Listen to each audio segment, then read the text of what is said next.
Hello and welcome to the Motivation Matters with me, Mark Terrell from the Reluctant Leader Academy, and brought to you by the Motivated Business Club.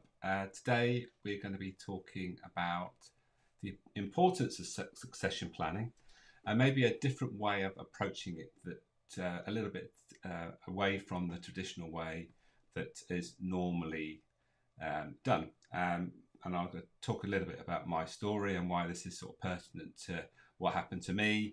And if you have any comments, then feel free to leave them wherever you're watching this. Then there should be a comments box somewhere on the screen. I'd love to hear from you if you have some comments about this, because I think it's an important topic with regards to how you find your successor, and with regards to the continuity of your business and carrying on that business so that it can continue to flourish. So, what I want to talk about firstly is about what we come to work for, and to do that, I'm just going to share with you a model which simplifies everything and makes it easy to understand. So, there's essentially three things that we come to work for. Firstly, we come to work because we need a direction. In most cases, the direction is set by the business, but in some situations, if we're running our own business, then we have to set our own.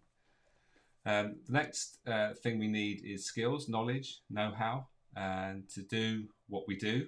And the third thing is motivation. The three things work together so that we can perform our best. And so when we think about these three things, they don't work in isolation, they work together. So we need to think about how they all work together, and we've got to make sure that we pay enough attention to all of them. And I would suggest that probably the motivation piece is what people pay least attention to, and it often catches people out, and it certainly caught me out. I'm going to share how that happened to me in a little while, as to the reason why I sort of fell out of love with my business, and I don't want that to happen to you. So, and this is really important when you're finding the person to take over from you, whether you started the business or whether you are someone that's just looking to retire from the business and want to find someone that is going to take over from you, then this may be a different way of looking at things with regards to what motivates people rather than just the skills.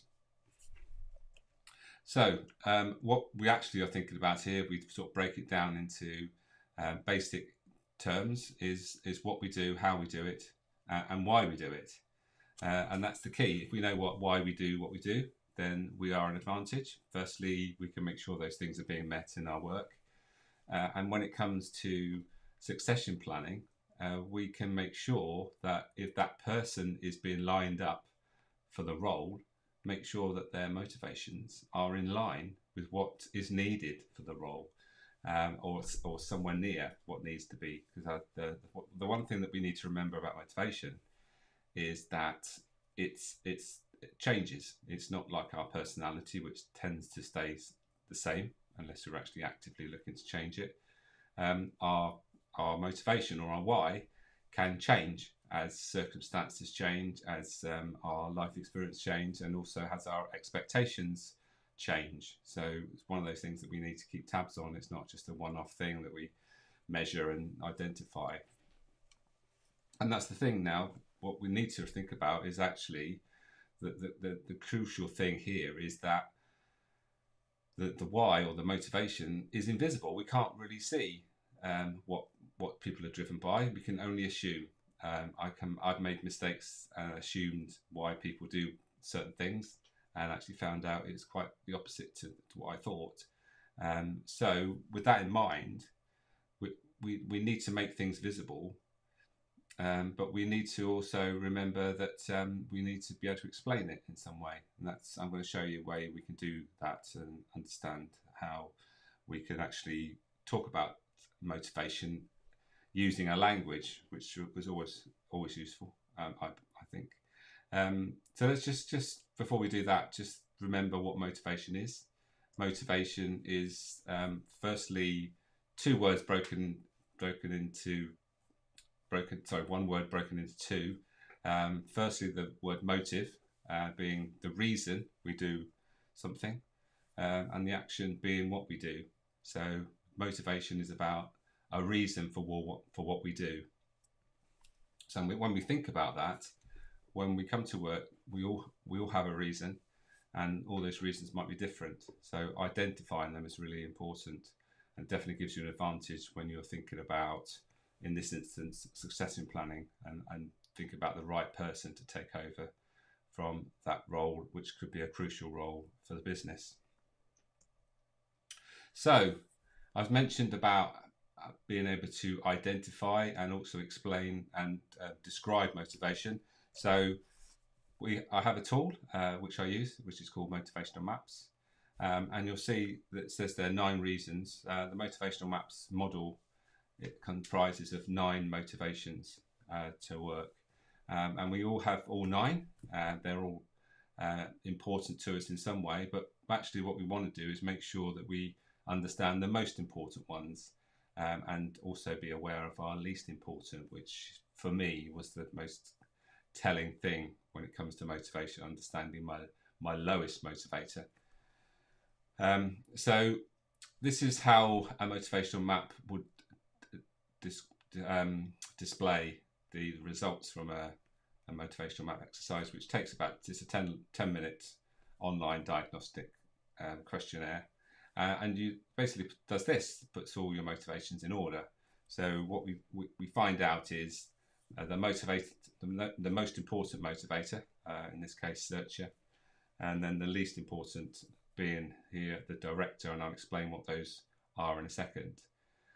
So what we need to make sure is that we're paying as much attention to making sure these top motivators, which are most important to us, are being fulfilled in our work, and trying to avoid doing too much of the things that don't motivate us, the things that least motivate us, and that is important.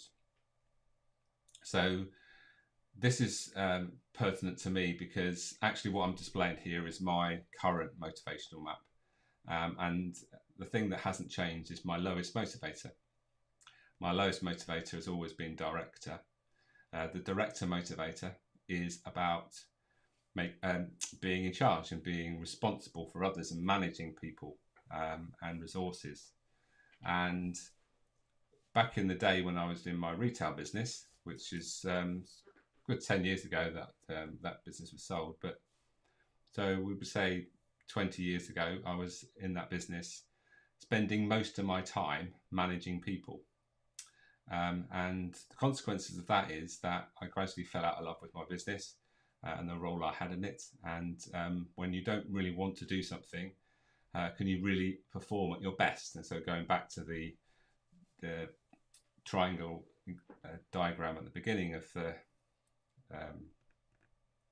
show, when you haven't got, they all work together. So we've got to make sure that we're taking care of all of them. So it's all very well having a direction and have the skills and knowledge, but if we haven't got the motivation, then we'll never perform at our best, because we don't really want to do what we're being asked to do, or on a long-term basis. And it's important again to remember about long-term, because we can all do things well on short-term, but in the long term, we've got to make sure that the things that we are doing are going to give us energy and not sap our energy. And that's what happened to me, was I was spending most of my time doing things that sapped my energy. I was quite capable of doing them. I had the skills and knowledge and know-how, but they didn't give me energy and didn't fire me up, give me a buzz in the morning to get up out of bed. That's quite the opposite. And so if we fall into that trap, then we're never going to perform at our best. There's more about this in my book, which we'll cover at the end. But let's just think about going back to the 9 motivators and the motivations that I think are really key when we're thinking about key roles in a business and where they are in our profile. I've already mentioned the one that caused me problems, being the lowest motivator. Would you want to promote someone and have someone in the succession plan that is expected to be responsible and manage people, who has director as their lowest motivator? is that a sensible thing to do? Would you really want to do that? These people might be showing lots of potential with regards to being managers and leading well, but would you want someone that the thing that they least want in their role is to be managing people and taking responsibility for people and resources?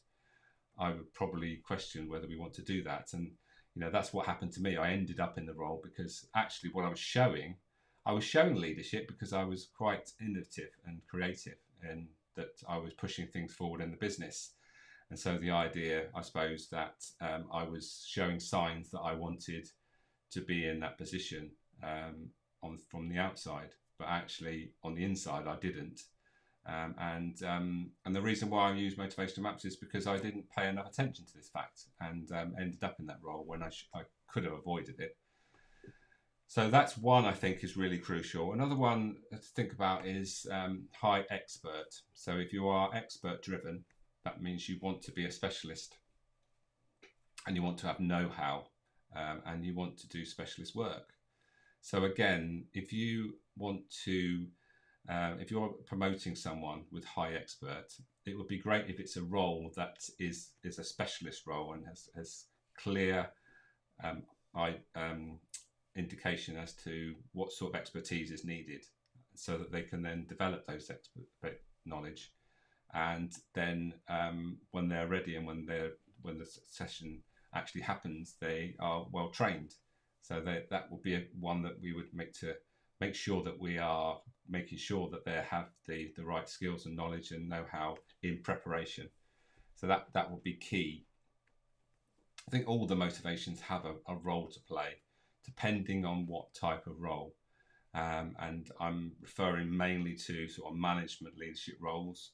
And if we think about those sort of roles, then we need to think about, if people don't really want to manage people, what implications does that have on how we plan our succession? And that's a point that I've not mentioned so far, is that we need to have a plan with regards to how the succession is going to work.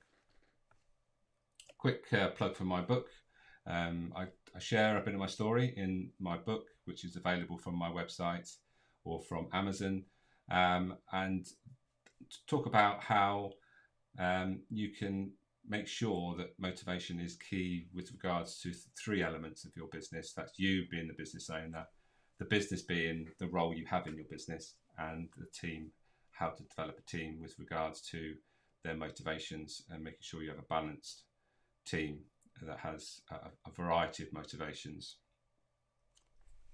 So I will put links to the website where you can find out more about what I do with regards to motivation.